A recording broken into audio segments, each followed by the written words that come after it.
नमस्कार दोस्तों, स्वागत है आप सबका एक प्यारी सी कहानी के साथ। तो चलिए कहानी शुरू करते हैं। श्रीमती जी कई दिन से कह रही थी, उल्टी ब्यार फिल्म का बहुत चर्चा है, देख लेते तो अच्छा था।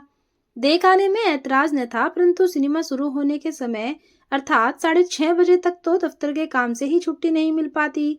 दूसरे शो में जाने का मतलब है बहुत देर में सोना, कम सोना और अगले दिन काम ठीक से न कर सकना। लेकिन जब उल्टी ब्यार को 7वां हफ्ता लग गया तो यह मान लेना पड़ा कि फिल्म अवश्य ही देखने लायक होगी। रात 12:30 बजे सिनेमा हॉल से निकलने पर तांगे का रेट कुछ बढ़ जाता है। आने दो आने में कुछ बिगड़ नहीं जाता, लेकिन तांगे वाले के सामने अपनी बात रखने के लिए कहा, नहीं पैदल ही चलेंगे, चांदनी रात है। गनीमत से 4 कदम चलने का मौका मिला है। उजली चांदनी में सूनी सड़क पर सामने चलती जाती अपनी बोनी परछाई पर कदम रखते हुए चले जा रहे थे। जिक्र था फिल्म में कहाँ तक स्वाभाविकता है और कितनी कला है। कला के विषय में स्त्रियों से भी बात की जा सकती है, खासकर जब परिचय नया हो, परंतु स्वयं अपनी स्त्री से जिसे आदमी रंग रोए से पहचानता हो, बहस या विचार अदल बदल लेन देन विनिमय का क्या मूल्य। श्रीमती को शिकायत है, दुनिया भर के सैकड़ों लोगों से बहस करके भी मैं उनसे कभी बहस नहीं करता। मैं उन्हें किसी योग्य नहीं समझता। इस अभियोग का बहुत माकूल जवाब देने मैंने सोच डाला। जिस आदमी से विचारों की पूर्ण एकता हो, उससे बहस कैसी। उस उत्तर से श्रीमती को बहुत दिन तक संतोष रहा कि चतुर समझे जाने वाले पति के समान विचार के कारण वे भी चतुर है, परंतु दूसरों पर बहस की संगीन चला सकने के लिए पति नाम के रेत के बोरे पर कुछ अभ्यास करना भी तो जरूरी होता है। इसलिए एक दिन खींच कर बोली, न सही आदमी बात तो करता है, हमसे कभी कोई बात ही नहीं करता। सो पति होने का टैक्स चुकाने के लिए अपनी स्त्री के साथ कला का जिक्र कर चांदनी रात का खून हो रहा था, मैं कह रहा था और वे हूं कर हामी भर रही थी। अचानक वे पुकार उठी, यह देखा। स्त्री के सामने कला की बात करने की अपनी समझदारी पर दांत पीस कर रह गया। सोचा वह बात हुई, राजा कहानी कहे रानी जूं टटोले। देखा हलवाई की दुकान थी, सौदा उठ चुका था, बिजली का एक बल्ब भी अभी जल रहा था। लाला दुकान के तख्त पर चिल्म उलटकर दीवार से लगे औंधा रहे थे। नीचे सड़क पर कढ़ाई ईंट के सहारे टिकाकर रखी गई थी। उसे मारने के प्रयत्न में एक छोटी उम्र का लड़का उसी में सो गया था। कालिक से भरा जूना उसके हाथ में थमा था और उसकी बाह फैली हुई थी। दूसरा हाथ कड़े को थामे था। कढ़ाई को घिसते घिसते लड़का औंधा गया और फैली हुई बाह पर सिर रखकर सो गया। एक कुत्ता कढ़ाई के किनारे बच रही मलाई को चाट रहा था। मैं देखकर परिस्थिति समझने का यत्न कर रहा था कि श्रीमती जी ने पिघले हुए स्वर में क्रोध का पुट देकर कहा, देखते हो जुल्म, क्या तो बच्चे की उम्र है और रात के 1 बजे तक यह कढ़ाई जिसे वह हिला नहीं सकता, उससे मजाई जा रही है। मेरी बाह में डाले हुए हाथ बोझ देवे कढ़ाई पर झुक गई और लड़के की बाह को हिला उसे पुचकार कर उठाने लगी। लड़का नींद से चौंक कर झटपटाते हुए कढ़ाई में जूने के रगड़े लगाने लगा, परंतु श्रीमती जी के पुचकारने से उसने नींद भरी आंख उठाकर उनकी ओर देखा। मेरी इस बात को अपने समझने योग्य भाषा में प्रकट करने के लिए वे बोली, हाय कैसे पत्थर दिल होते हैं जो इस उम्र के बच्चों को इस तरह बेच डालते हैं। और इस राक्षस को देखो, बच्चे को मेहनत पर लगा खुद सो रहा है। फिर बच्चे को पुचकार कर साथ चलने के लिए पुकारने लगी। इस गुलगपाड़े से लाला की आंख खुल गई। नींद से भरी लाल आंखों को झपकाते हुए लाला देखने लगे, पर इससे पहले कि वे कुछ समझ वे या बोल पाए, श्रीमती जी लड़के का हाथ थाम ले चली। फिल्म और कला की चर्चा श्रीमती जी की करुणा और क्रोध के प्रभाव में डूब गई थी। कानूनी पेशा होने के कारण कानून की जिद का ख्याल आया। समझाया, कम उम्र बच्चों को उसके माँ बाप की अनुमति के बिना इस प्रकार खींच कर ले जाना, पुलिस झंझट में पड़ना होगा। राजा और समाज के कानून से जबरदस्त कानून है स्त्रियों का। पति को बिना किसी हिले हुज्जत के स्त्री के सब हुक्म मानने ही पड़ते हैं। श्रीमती जी ने अपना कानून अड़ाकर कहा, इसके माँ बाप आकर ले जाएंगे, हम कोई लड़के को भगाए थोड़ी ले जा रहे हैं। लड़के पर इस तरह जुल्म करने का किसी को कोई हक नहीं है। यह भी कोई कानून है? लाला आंख झपकाते रहे और हम उस लड़के को लिए चले आए। लाला बोले, क्यों नहीं? कह नहीं सकता, शायद कोई बड़ा सरकारी अफसर समझकर चुप रह गए हों। लड़के से पूछने पर मालूम हुआ कि दरअसल उसके माँ बाप थे नहीं, मर गए थे। कोई उसका दूर का रिश्तेदार उसे लाला के यहाँ छोड़ गया था। दूसरे रोज लाला बंगले के अहाते में हाजिर हुए और बोले कि ये तो आप माई बाप हैं, लेकिन यह मेम साहब की जाति है। लड़के के बाप की तरफ लाला के 60 रुपए आते थे और वह मर गया। लाला उल्टे और अपनी गांठ से लड़के को खिला पहना कर पाल पोस रहे थे। लड़के की उम्र क्या है कि कुछ काम करेगा, ऐसे ही दुकान पर चीज इधर से उधर देता है। सो मैम साहब उसे भी उठा लाई। लाला बेचारे पर जुल्म ही जुल्म है, उन्हें उनके 60 रुपए दिला दिए जाएं। सूद वे छोड़ने देने को तैयार हैं या फिर लड़का ही उनके पास रहे। बरामदे के फर्श पर जूते की ऊंची पड़ी पटक भुई चढ़ाकर श्रीमती जी ने कहा, ऑल राइट। इसके बाद शायद वे कहना चाहती थी 60 रुपए ले जाओ। परिस्थिति नाजुक देख बीच में बोलना पड़ा, लाला जो हुआ अब चले जाओ वरना लड़का भागने और क्रुएल्टी टू चिल्ड्रन, बच्चों के प्रति निर्दयता के जुर्म में गिरफ्तार हो जाओगे। अहाते के बाहर जाते हुए लाला की पीठ से नजर उठाकर श्रीमती जी ने विजय गर्व से मेरी ओर देखा। उनका मतलब था, देखो तुम खामखा डर रहे थे, हमने कैसे सब मामला ठीक कर दिया, तुम कुछ भी समझ नहीं सकते। लड़के का नाम था अरुहा। श्रीमती ने कहा, यह नाम ठीक नहीं, नाम होना चाहिए हरीश। लड़के की कमर पर केवल एक अंगोछा मात्र था, शेष शरीर ढका हुआ था। मैल के अवारण से सिर के बाल गर्दन और कानों पर लटक रहे थे। लाइफ बॉय साबुन की झाग में घुल घुल कर वह मैल बह गया और हरीश सांवला सलोना बालक निकल आया। दरबान के साथ सैलून में भेजकर उसके बाल भी छटवा दिए गए। विशु के लिए नई कंघी मंगाकर पुरानी हरीश के बालों में लगा दी गई। विशु के कपड़े भी हरीश के काम आ सकते थे, परंतु लड़कों में 4 वर्ष का अंतर काफी रहता है। खैर जो भी हो, हफ्ते भर में हरीश के लिए भी नेवी कट कॉलर के 3 कमीज और नेकर सिल गए। उसके असुविधा अनुभव करने पर भी उसे जुराब और जूता पहनाना पड़ा। श्रीमती जी ने गंभीरता से कहा, उसके शरीर में भी वैसा ही रक्त मांस है जैसा कि किसी और के शरीर में। उनका अभिप्राय था अपने पेट के लड़के विशु से, परंतु इसका कारण था कि विशु आखिर पुत्र तो मेरा भी है। उन्होंने कहा, उसके भी दिमाग है, वह भी मनुष्य प्राणी है और उसे मनुष्य बनाना भी हमारा कर्तव्य है। हरीश के कोई काम स्वयं कर देने पर प्रसन्नता के समय में मेरा ध्यान आकर्षित कर कहती, लड़के में स्वाभाविक प्रतिभा है, यदि उसे अवसर मिले तो वह क्या नहीं कर सकेगा।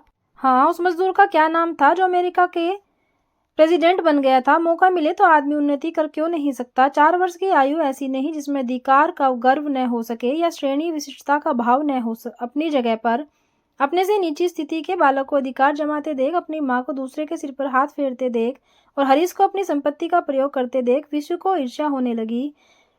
रोनी सूरत बनाकर वह होठ लटका लेता था, हाथ में थवी किसी चीज से हरीश को मारने का प्रयत्न करने लगता था। श्रीमती जी को ये सब बातों में गरीबी और मनुष्यता का अपमान दिखाई देता। गंभीरता से वे विशु को ऐसा अन्याय करने से रोकती और हरीश का साहस बढ़ाकर उसे अपने आप को किसी से कम न समझने का उपदेश देती।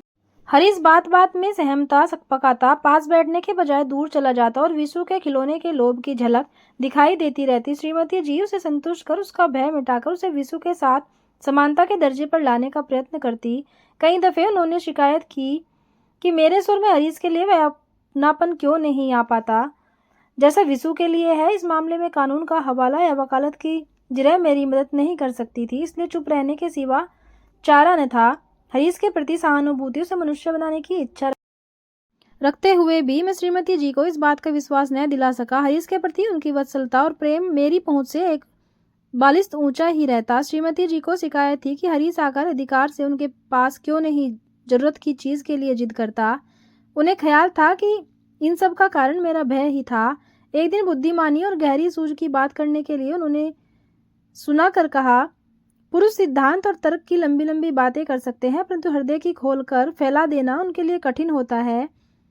सोचा श्रीमती जी को समानता की भावना के लिए उत्साहित कर उन्हें अपना बड़प्पन अनुभव कराने के लिए मैं अवसर पेश नहीं कर पाता हूँ, यही मेरा कसूर है।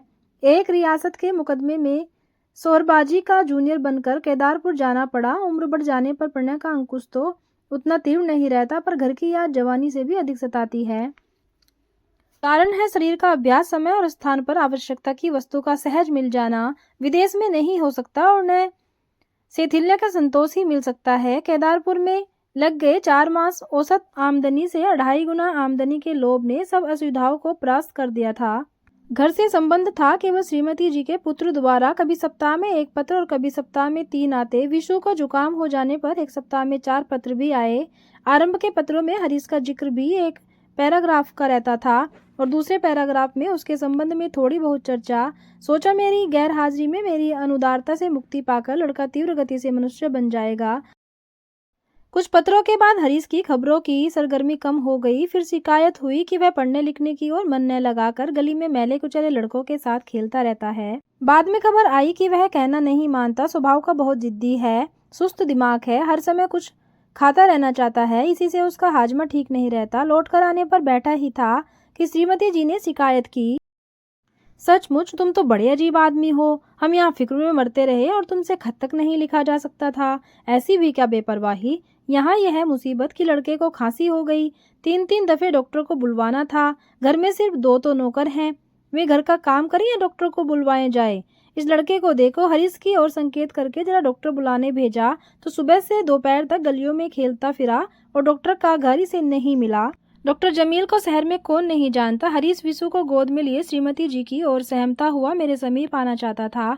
इस उम्र में भी आदमी इतना चालाक हो सकता है। हरीश को विशु से इतना अधिक स्नेह हो गया था या वह उसे इसलिए उठाए था कि उसे संभालते रहने पर उसे खाली खेलते रहने के कारण डांट न पड़ेगी। उसकी ओर देख श्रीमती जी ने कहा, अरे उसे खेलने क्यों नहीं देता? तुझे कई दफे तो कहा। गुसल खाने में गीले कपड़े हैं, उन्हें ऊपर सूखने डाला। हरीश महफिल से यो निकाले जाने के कारण अपनी कातर आंखों से पीछे की ओर देखता चला गया। कुछ ही देर में वह फिर आ हाजिर हुआ। उसकी ओर देख श्रीमती जी ने कहा, हरीश जाओ देखो पानी लेकर खसकी टट्टियों को भिगो दो और सुनो यूं ही पानी मत फेंक देना, स्टूल पर खड़े होकर अच्छी तरह भिगो देना। मेरी ओर देखकर वे बोली, जिस काम के लिए कहूँ कतरा जाता है। इसे पढ़ने के लिए जो स्कूल के एक लड़के को 4 रुपए देने के लिए तय किया था वह क्यों नहीं आता? मैंने पूछा। विशु के गले का बटन लगाते हुए श्रीमती जी बोली, खामोखा पढ़े भी कोई, यह पढ़ता ही नहीं, पढ़ चुका है यह, बस खाने की हाय हाय लगी रहती है। कोई चीज संभाल कर रखना मुश्किल हो गया है। हरीश कमरे में तो दाखिल हुआ लेकिन दरवाजे से झांक कर चक्कर जरूर काट गया। वह संदेह भरी नजरों से कुछ ढूंढ रहा था। फल की टोकरी से कुछ लीचियां निकालकर श्रीमती जी ने विशु के हाथ में दी। उसी समय हरीश की ललचाई आंखें विशु के हाथों की ओर ताकती हुई दिखाई दी। श्रीमती जी खींच गई। हरदम बच्चे के खाने की ओर आंखें उठाए रहता है, जाने कैसा भुक्कड़ है। इन लोगों को कितना ही खिलाओ समझाओ, इनकी भूख बढ़ती ही जाती है। ले इधर आ। 2 लीचियां उसके हाथ में देकर बोली, जा बाहर खेल, क्या मुसीबत है? उसी शाम को एक और मुसीबत आ गई। जो कपड़े हरीश ने सुबह सूखने डाले थे वे हवा में उड़ गए। श्रीमती जी ने भन्ना कर कहा, तुम ही बताओ मैं इसका क्या करूं? वही बात हुई ना कि कुत्ते का गू न लीपने का न थापने का। अच्छी भला गले पड़ गई। समझाने से समझता भी तो नहीं। इसकी सोबत में विशु ही क्या सीखेगा? कोई भला आदमी आए सिर पर आकर सवार होता है। स्कूल भिजवाया तो वहां पढ़ता नहीं, लड़कों से लड़ता है। अपने आगे किसी को कुछ समझता थोड़े ही है। तुमने उसे लाट साहब बना दिया है। कम जात कहीं अपनी आदत से थोड़े ही जाता है। क्या उत्तर देता? बात टाल गया। फिर दूसरे समय श्रीमती जी ने विशु को उठाकर गोद में दे दिया। वे देखना चाहती थी कि विशु मेरी गोद में बैठने से कैसा जान पड़ता है। उस समय हरीश भी दौड़कर आया और बिल्कुल सटकर खड़ा हो गया। पोज का यूं बिगड़ जाना श्रीमती जी को न भाया। सुनकर बोली, बंदर को मुंह लगाने से वह नाचेगा ही तो। इन लोगों के साथ जितनी भलाई करो उतना ही सिर पर आते हैं। यह कोई आदमी थोड़ी है। कह नहीं सकता हरीश कितना समझा और कितना नहीं, पर इतना वह जरूर समझा कि बात उसी के बारे में थी और उसके प्रति आदर की नहीं थी। इतना वो पालतू कुत्ता भी समझ जाता है। गले का स्वर ही यह प्रकट कर देता है। हरीश कतरा कर चला गया और मुंडेर पर ठोड़ी रख गली में झांकने लगा। कोई ऐसा ढंग सोचने लगा कि अपनी बात भी कह सकूं और श्रीमती जी को विरोध न जान पड़े। कहा, जानवर को आदमी बनाना बहुत कठिन है। उसे पुचकार कर बुलाने में बुरा नहीं मालूम होता क्योंकि उसमें दया करने का संतोष होता है। लेकिन जब जानवर स्वयं ही पंजे गोद में रख मुंह चाटने का यत्न करने लगता है तो अपना अपमान जान पड़ने लगता है। आवाज गर्म कर श्रीमती जी बोली, तो मैं कब कहती हूँ उन्हें बात पूरी न करने देता तो जाने कितना लंबा बयान और जिरो सुननी पड़ती। इसलिए झट से बात काटकर बोला, ओहो तुम्हारी बात नहीं, मैं बात कर रहा हूँ यह सरकार और मजदूरों के झगड़ों की। मन में भर गए क्रोध को एक लंबी फुफकार में छोड़ उन्होंने जानना चाहा, मैं बहना तो नहीं कह गया इसलिए पूछा, सो कैसे? उत्तर दिया, यही सरकार मजदूरों की भलाई के लिए कानून पास करती है और जो मजदूरों का हौसला बढ़ जाता है वे खुद ही हथियार मांगने लगते हैं। तब सरकार को उनका आंदोलन दबाने की जरूरत महसूस होने लगती है। श्रीमती जी को विश्वास हो गया कि किसी प्रकार का विरोध मैं उनके व्यवहार के प्रति नहीं कर रहा। बोली, तभी तो कहते हैं कुत्ते की पूंछ 12 बरस नली में रखी पर सीधी नहीं हुई। हाँ, उस रोज वो लाला 60 रुपए की धमकी दे रहा था, बनिया ही ठहरा। कहीं सूद भी गिनने लगे तो जाने रकम कहाँ तक पहुंचे। इस झगड़े में पड़ने से लाभ। श्रीमती जी का मतलब तो समझ गया, परंतु समझकर आगे उत्तर देना ही कठिन था। इसलिए उनकी तरफ इसमें से देखकर पूछा, क्या मतलब है तुम्हारा? कुछ नहीं। श्रीमती जी झुंझला उठी। उन्हें झल्लाहट थी मेरे कम समझी पर और कुछ सेब की जानवर को मनुष्य बना देने के असफल अभिमान पर। मैं जानता हूँ बात दब गई, टली नहीं। कल फिर यह प्रश्न उठेगा, परंतु किया क्या जाए? कुत्ते की पूंछ एक दफे काट लेने पर उसे फिर से उसी जगह लगा देना कैसे संभव हो सकता है? और मनुष्यता का चस्का एक दफे लग जाने पर किसी को जानवर बनाए रखना भी तो संभव नहीं। तो दोस्तों, ये थी कहानी। कैसी लगी आपको कमेंट करके जरूर बताना। धन्यवाद।